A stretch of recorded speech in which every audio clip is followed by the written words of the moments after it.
예, 반갑습니다. 반갑습니다. 이 94년도, 95년도에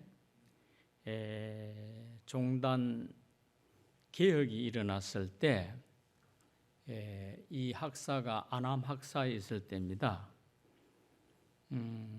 그때 소임자들이 이 성가대학 설계를 어떻게 했나 하면은 연건평 600평에 정원을 500명으로 잡고 있었어요. 대단하죠? 그래서 그때는 그걸 가능성 있게 봤습니다. 그때 각종 학교로 있었지만은 스님들이 한 250명, 300명 가까이 됐기 때문에 좋은 시설을 만들어서 좋은 환경을 만들면은 또 충분하겠다. 그리고 그 당시 성가대학이 상당히 힘쓸 때입니다. 그래서 어떻게 하든 교육 개혁을 좀 이루어 가지고 출가자는 모두가 성가대학으로 직결해서 여기에서 그야말로 학문과 수행을 겸한 인재 양성을 하는 그런 도량으로 만들면 되겠다. 이래갖고 진짜 기대를 엄청 가졌습니다. 그래서 그것이 계획회의에 큰 문제가 됐어요. 설계비가 15억이 들었다고 하니까 계획회원들이 펄쩍 뛰면서 난리가 났습니다. 무슨 15억짜리 설계가 있느냐. 설계 감리하는데 5천만 원이 들었습니다. 그리고 그때는 이쪽으로 성가대학 부지를 선정한 것이 아니고 저게 안성으로 부지를 선정해서 가려고 했는데 알고 보니까 거기는 갈 수가 없는 곳이었습니다. 그래서 상당히 이 설왕설래가 많았던 것이죠.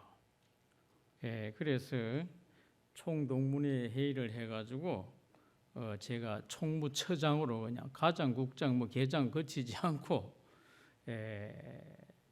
총동문회에서 정책 추천으로 해서 총무처장을 맡아가지고 학교에 들어가 보니까 아주 일들이 많더라고요. 그래서 그 당시 총무원장 스님이 월주 스님이었는데 모든 걸 수정해서 예산 300억을 책정하고 이 자리를 확정해서 여기에다가 지금 이렇게 지었습니다. 제가 기획실에서 주도를 했지만은 총무처장인데 기획실장도 그 당시 저희 도반이었고 해서 일주일에 한 2번씩은 여기를 드나들었습니다. 그렇게 해서 학교가 지어지고 제가 물러난 적이 있는데 제가 75년도에 통도사 강원을 가가지고 공부를 하고 80년도에 이제 성가대학에 입학을 했습니다. 그때는 이제 안암 학사 앞에 3층짜리 건물이 있었어요. 거기에 옛날에 한의원을 했는데 방이 한 3평, 4평, 5평 넘어가는 방이 잘 없었습니다. 그 방에 작게는 3명, 안 그러면 4명, 5명이 3평, 4평 안에 우리가 살았습니다. 정말 책상 천개 옮기고 안 그러면 계단에 내놓고 뭐 한 서너 명 누우면 꽉 찼습니다. 그러기도 하고 또 일부는 저게 구이동 영하사, 영하사에 방을 몇 개 얻어서 저는 그 영하사에서 출퇴근을 했습니다. 등하교를 했죠. 그렇게 참 살았는데 그래도 그때 참 재미나게 살았습니다. 정말 재미나게 살았고 열의가 있었습니다. 이 중앙성가대학교가 정말로 학인들이 교실을 꽉꽉 채우고 정말 활성화된다면은 얼마나 좋겠습니까? 물론 사회가 출산이 안 되고 있고 그러다 보니까 출가자도 정말 너무나 많이 감소하고 있고 앞으로 어떻게 해야 될지 옛날에는 한 20, 30년 절에서 스님 생활하면은 상자들이 못생겨도 서너 명은 자동적으로 생겼습니다. 그래서 20, 30년 수행한 스님들이 큰 절을 맡든 능력이 있든 없든 상자 한둘 안 드린 분이 없어요. 그런데 요즘은 상자 없는 분들이 너무 많습니다. 전부 참 시봉 없이 상자들 없이 사는 스님들이 너무 많아요. 제가 태국에 한 번 간 적이 있어요. 담마까익하는 그 종단이 있더라고요. 한 100만 평 되는 그런 사찰인데 법회를 하는데 신도가 한 50만 명 모이더라고요. 그러면서 스님들을 한 700명 이상 초청을 해가지고 스님들 법상을 다 이렇게 만들었어요. 다 이렇게 만들어서 스님들이 법상에 쭉 앉고 이렇게 청개 된 대로 신도들이 꽉 앉더라고요. 근데 이제 중요한 게 뭐냐 하니까 주지스님은 모든 법문이라든지 대외 포교를 담당을 하고 부주지스님이 여러 가지 살림을 맡아 살더라고요. 그래서 이제 가서 인사를 나누고 이 부주지스님이 그 소임자들을 요즘 말하면 본사의 3직이나 7직 되겠죠. 이분들을 이렇게 소개를 하는데 나이는 30대 중반 40대로 보이는 스님들이 이분은 무슨 예일대학의 교육학 박사다 이렇게 소개를 하고 이분은 하버드 대학의 교육학 박사다 이렇게 소개를 하고 이렇게 쭉 소개를 하는데 그 소개를 듣다 보니까 기가 죽더라고요. 그래서 태국 불교는 참으로 그 인재 양성이 잘 되고 있다 이런 걸 느꼈는데 더 확신을 가진 게 얘기를 들으니까 그 담마까이 그 사찰 내에 대학이 있는데 거기에서 1000명의 남학생하고 여학생을 그 절에서 장학금으로 키운다는 거예요. 그래가지고 졸업을 다 하면 출가할 사람은 출가를 하고 그렇지 않고 사무에 종사할 사람은 사무에 종사하게 하고 교육을 더 받을 사람들은 교육을 더 시켜서 그 종단에 전부 일원이 돼가지고 봉사하도록 한다는 거예요. 물론 생계도 다 책임지겠죠. 이런 걸 봤을 때 우리 한국 불교는 전통 강원 교육이 있지만 그래도 종립학교 해봐야 몇 개밖에 안 되잖아요. 동국대학교. 그럼에도 불구하고 어떤 교육 개혁, 어떤 교육의 획기적인 그런 계획이 없어서 종단이 상당히 우왕좌왕하고 헤매는 것 같아요. 그래서 제가 학교에 근무하면서 꿈꿨던 것은 어떻게 하든 종회의원들을 많이 배출하고 동문 출신들이 많이 나와서 교육원장도 하고 포교원장도 하고 더 나아가서는 총무원장도 하고 이래가지고 이 교육을 정말 활성화시킬 수 있는 그런 방안을 만들어내면 어떻겠느냐, 좋지 않겠느냐, 이런 생각을 참 많이 했습니다.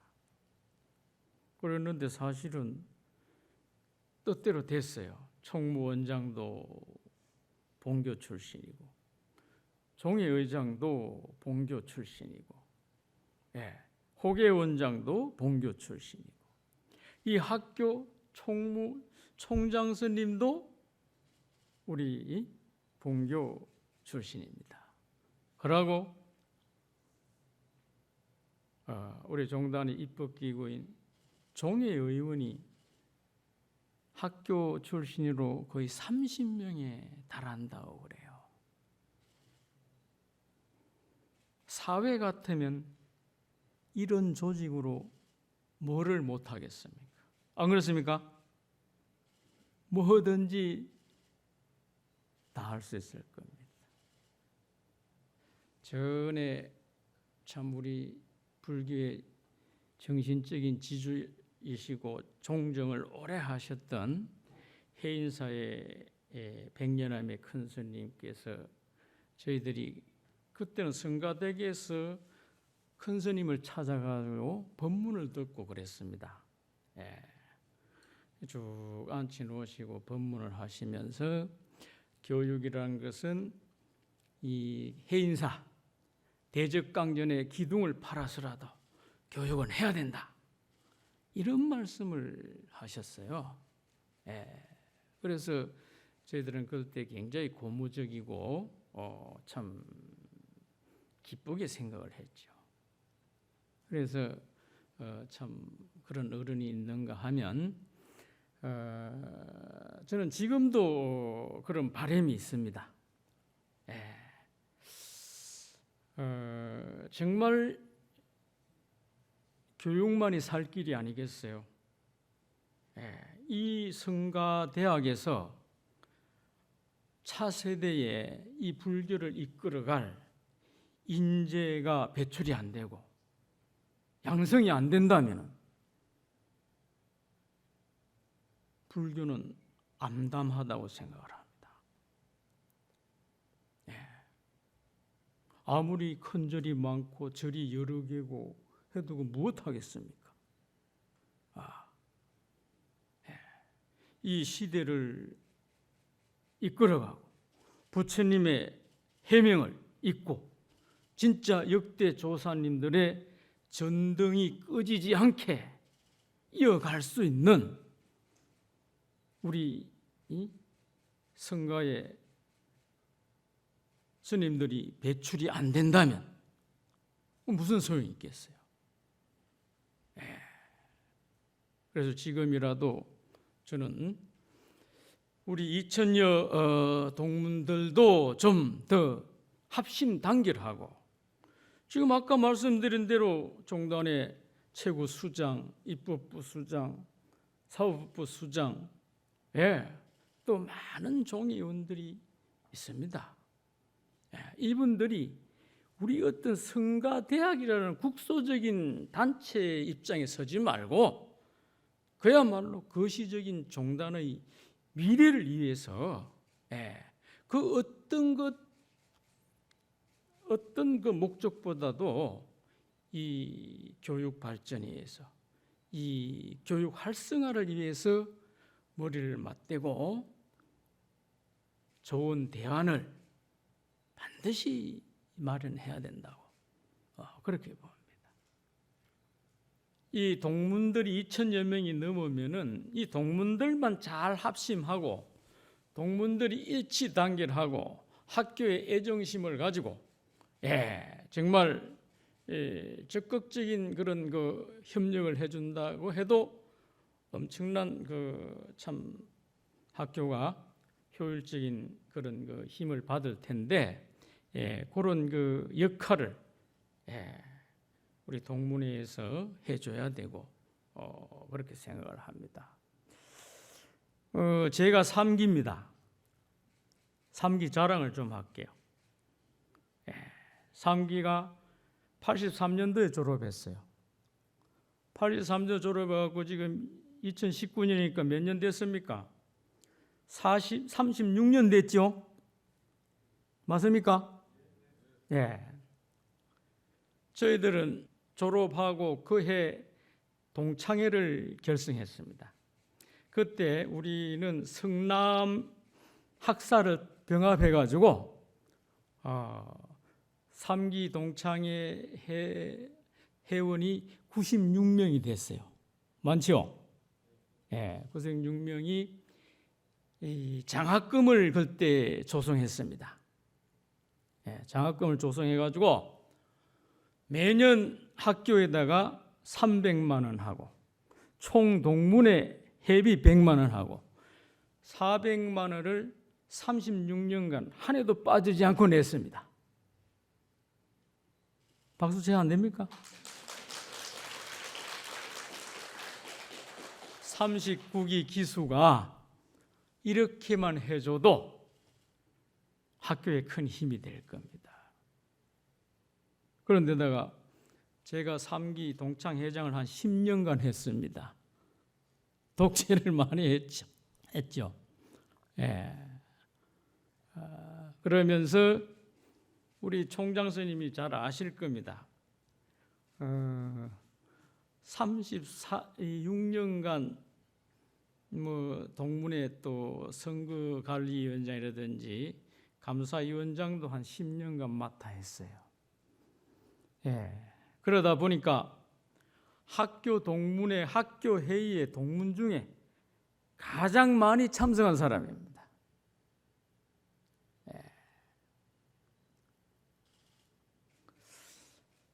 그래서 학교를 참 잘 되기를 진짜 간절히 바라고 학교가 허덕이지 않고 인재 양성을 하는 데 있어서 정말 신바람나게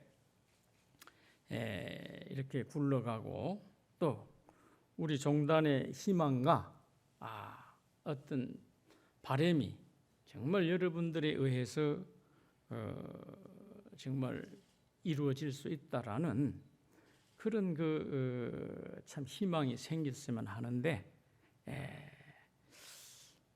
잘 안 되네요. 그러나 잘 되리라고 봅니다. 그리고 아까도 말씀드렸지만은 참 어려운 시기에 교수님들, 교직자들 또 자진해서 이 어려운 시기에 학교 경영을 잘 해보겠다고 원력을 세우고 이렇게 총장직을 수행하고 있는 우리 총장 스님, 그리고 많은 동문들, 그리고 어쨌든 5,000원이든 10,000원이든 후원자가 되어서 여러분들이 학교에 후원자가 되어 있는 분들에게 정말 고마움을 느끼고 감사한 마음을 가지고 여러분들이 진짜로 수행정진 잘 하셔야 됩니다. 그분들 위해서 진짜 박수 한번 쳐드리세요. 정말입니다. 여러분 출가한 거에 대해서 자긍심 가집니까? 정말입니까? 자신 있습니까? 당당합니까? 아이고 고맙습니다. 정말 이 세상에는 태어나는데 두 가지가 있죠. 원력 수생하는 분들이 있고 음력 수생하는 분들이 있죠. 우리 모두가 음력 수생자가 되지 말고 원력 수생자가 되지 않겠습니까? 그렇죠? 예, 부처님께서 부처님 생애를 보면은 사아승직업 10만 급의 수행을 닦아서 이 사바세계에 석가모니 부처님으로 오셨습니다. 그 10만 급의 수행 얘기를 여러분들이 뭐 자타카라든지 부처님의 정생담을 통해서 읽고 강의도 듣고 하겠지만 정말 절절하게 느껴야 됩니다. 그리고 부처님의 그 열애 상족 10대 제자, 또 16성 중 500성 중 독수성 중 내지 1200 제대 아라한, 무량자비성 중 1255인이 되죠. 그 다음에 이 석은동진, 거바해동, 역대전등 제대조사, 천하종사, 일체미진수 제대 선지식의 후예가 누굽니까? 여러분이고 저입니다. 그분들의 부처님의 해명과 전등이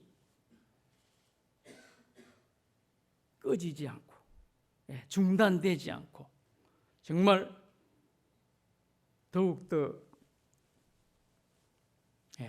활발하고 건강하게 굴러가게 하기 위해서는 우리가 정말 자긍심을 가지고 진짜 수행을 열심히 하셔야 됩니다.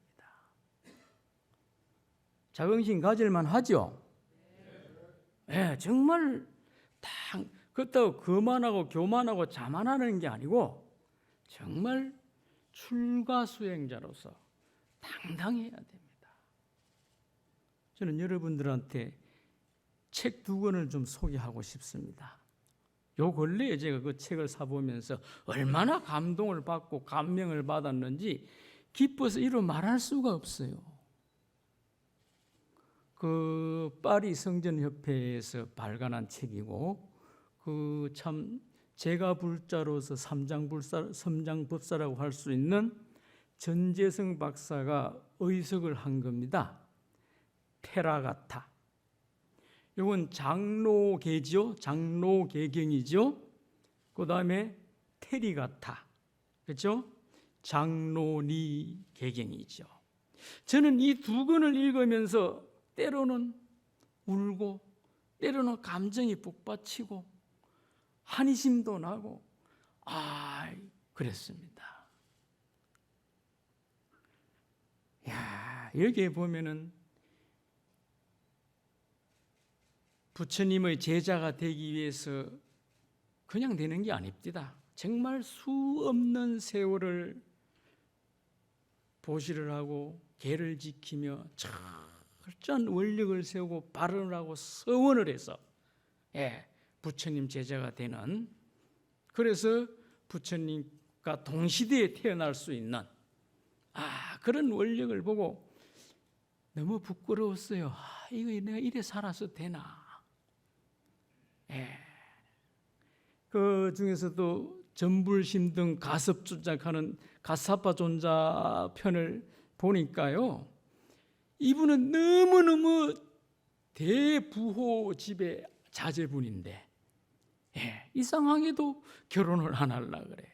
하도 부모들이 졸라대니까 자기가 아주 멋진 여인상을 조각해갖고 그것다 금칠을 해서 이 여인과 똑같은 여자가 있으면 결혼하겠습니다. 그런데 그 부모가 너무너무 부호니까 가진 사람들을 쓰고 해가지고 그 대상을 찾아냅니다. 그 대상을 찾아냈는데 그 대상도 결혼에 마음이 없어요. 그래서 서로 이거는 만인이 인정해야 되지 우리 둘만 인정해서 되겠냐? 이런 편지를 주고받다가 부모들한테 들키가지고 강제로 결혼을 하게 되는데, 결혼하는 첫날 밤에 서로 꽃으로 새끼줄을 까가지고 가운데 쳐놓고 잠을 자고, 부모들이 돌아가시고 난 뒤에는 그 재산을 모두 하인들과 또 가난한 사람들에게 베풀고 부치만트로 출가를 합니다. 그 부인 되는 분도 조금 늦게 부처님의 이 속가의 어머니이신 부인 고따미 이 장로에게 출가를 하죠. 그런데 중요한 것은 두타라 그러잖아요. 그죠? 두타. 가장 분소를 입고 검소하게 사시는 분이다. 그런데 이분이 탁발을 하러 산에서 내려왔는데 나병 환자가 구걸을 해갖고 먹고 있는 거예요. 그런데 이분이 그 나병 환자 옆에 아주 공손히 다가갔다 이렇게 나와 있더라고요. 공손하게 아주 그 거룩한 장자나 바라문이나 부잣집에 훌륭한 음식을 얻듯이 아주 공손하게 그 나병 환자가 개걸스럽게 음식을 먹고 있는데 옆에가 딱 그래 바루를 들고 서 있었다. 그 나병 환자가 힐끔힐끔 쳐다보다가 결국은 그렇게 이제 참 큰 공덕을 이루게 해주려고 하는 그 가섭존자의 후광도 있었겠죠. 자기가 먹던 그 음식을 이래 손으로 거머쥐 가지고 가섭존자 바로에 던질 때 손가락도 같이 떨어졌다. 가섭존자님 바로에 그 나병 환자 손가락이 물러 터져 가지고 그냥 그 손가락도 같이 음식과 함께 떨어졌다는 거예요.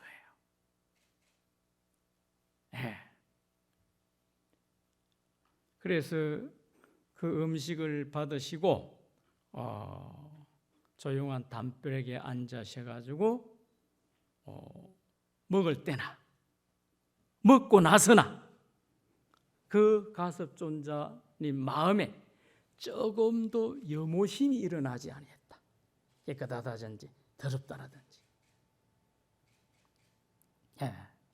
그래서 그 시들이 쭉 이어집니다.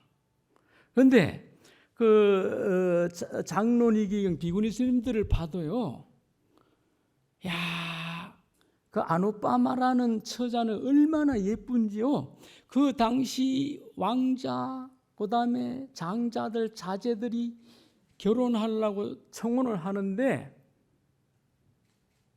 그 아누빠마라는 그 처녀의 몸무게가 얼마나 될지 모르지만 8배에 상응하는 상금을 줄 테니까 자기한테 신부로 주시라고 이렇게 청혼을 합니다. 그런데도요, 그분들이 가지를 않고 그 당시 부처님한테 출가한 비구니 스님들을 보면요, 인도 사회 최고 부호들의 딸로서 정말 어마어마한 화로움을 누리고 살 수 있는 그런 처지에 있는 그 자제들이거든요. 처녀들입니다. 출가해버립니다. 또 수바라는 비구니는 너무 아름다움 나와요. 정말 인도 여인들이 아름답잖아요, 그죠? 출가해가지고 혼자 지바카 망고 공원을 명상을 하고 거리는데 악인이 나타나가지고 그 눈을 보고 반해버려. 홀딱 반해가지고 나하고 살자. 내가 당신을 위해서 모든 걸 다 해주겠다. 최대한 화롭게 살 수 있도록 그렇게 하겠다 해도 자기 손수 그 누나를 빼가 줍니다. 그 사람한테. 이 눈이 그렇게 아깝거든, 아름답거든, 가져라. 그러고 이제 부처님을 찾아가서 부처님을 칭견하고 눈이 회복된다는 그런 일화도 있고, 또 한 비구니 스님은, 그런데 이제 부처님의 그 당시 제자들은 부처님을 만나면은 일주일 내지 하여튼 한 달 안에 전부 예륙과 예류황, 예륙과 예루도를 사양사가를 다 이뤘어요. 그래서 참 부처님 시대에 태어나는 게 원이 바르니 해야 됩니다. 그런데 한 비구니 스님 7년이 되도록 이 성가를 이루지 못하고 많이 방황했나 봐요. 그러니까 해를 느끼고 이래 사느니 차라리 목매달아 죽자, 이렇게 생각을 하고 숲속으로 들어가서 나뭇가지에 밧줄을 걸고 그 밧줄에다 목을 거는 순간에 깨달음을 얻었다. 그래서 하여튼 이 두 권의 책을 데려갔다. 이거는 우리 스님들이 보면은 이걸 보면서 발심이 안 되고 한의심이 안 나고 자긍심이 안 나면은 속퇴해야 된다고 생각합니다. 무슨 말 아시겠어요? 정말 꼭 보세요. 그래 발심이 됩니다. 그러고 반드시 법구경을 읽으시고 수탄이 파탄을 읽으시고 아시겠죠? 청정도론을 보시고 그 다음에 니까야를 보셔야 됩니다. 앞으로 공부 잘 하시겠죠? 그리고 정말로 부탁드리고 싶은 거는 의학에 최선을 다하십시오.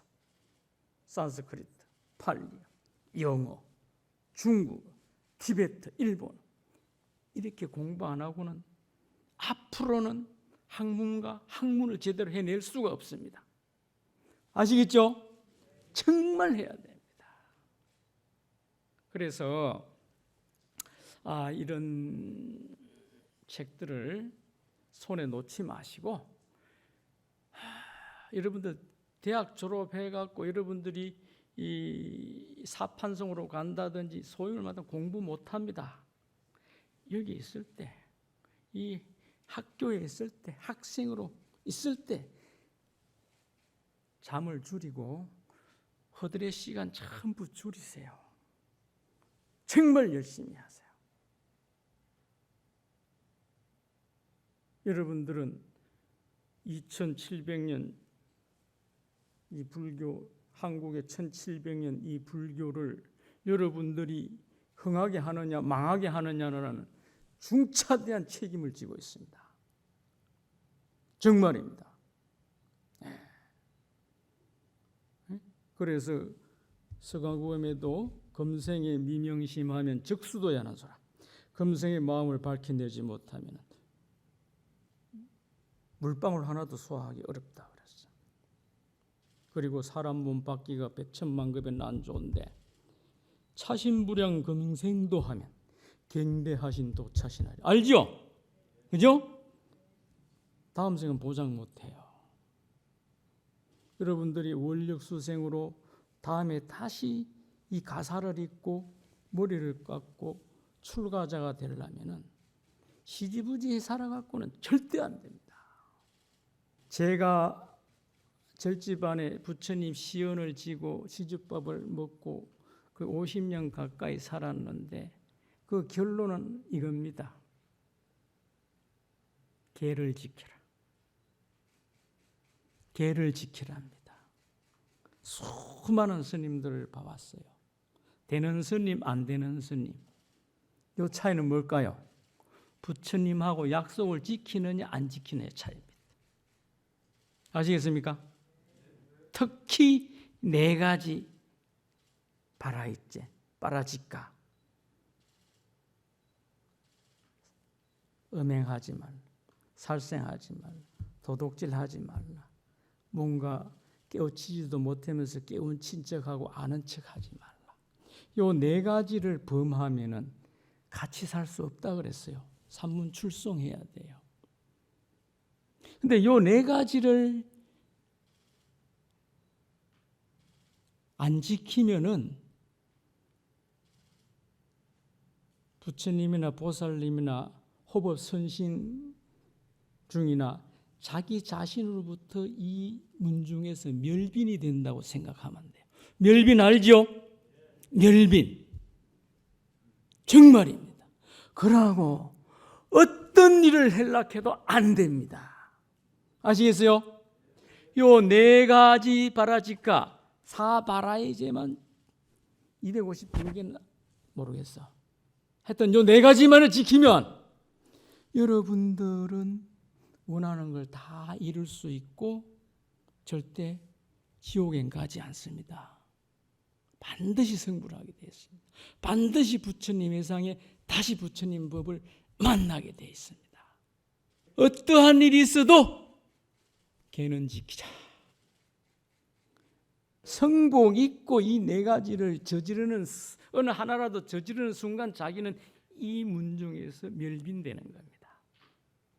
그리고 백사불성입니다. 안 이루어집니다. 마장과 장애와 고난과 고뇌와 고통만이 따릅니다.